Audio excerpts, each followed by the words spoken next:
When it was time to play Boo's big scene, Jem would sneak into the house, steal the scissors from the sewing machine drawer when Calpurnia's back was turned, then sit in the swing and cut up newspapers.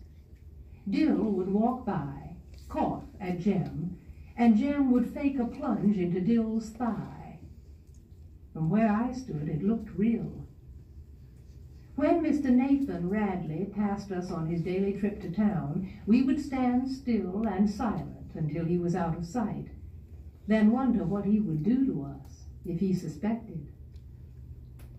Our activities halted when any of the neighbors appeared, and once I saw Miss Maudie Atkinson staring across the street at us, her hedge clippers poised in mid-air.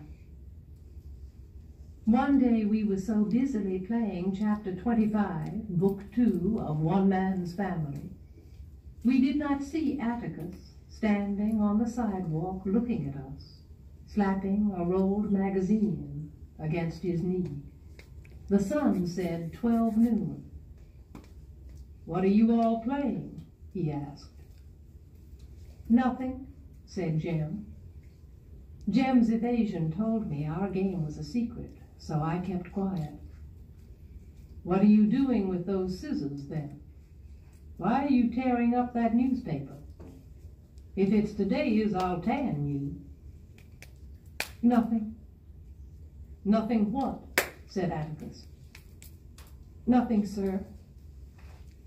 "Give me those scissors," Atticus said. "They're no things to play with. Does this, by any chance, have anything to do with the Radleys?" "No, sir," said Jem, reddening. "I hope it doesn't," he said shortly, and went inside the house. "Jem, shut up. He's gone in the living room. He can hear us in there." Safely in the yard, Dill asked Jem if we could play any more.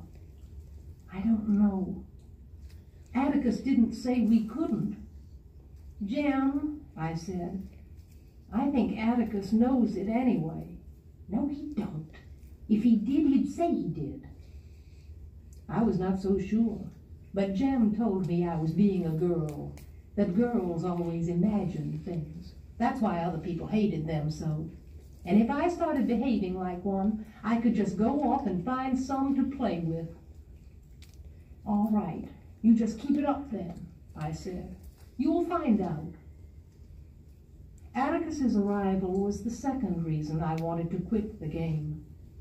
The first reason happened the day I rolled into the Radley front yard. Through all the head shaking, quelling of nausea, and Jem yelling, I had heard another sound, so low I could not have heard it from the sidewalk. Someone inside the house was laughing.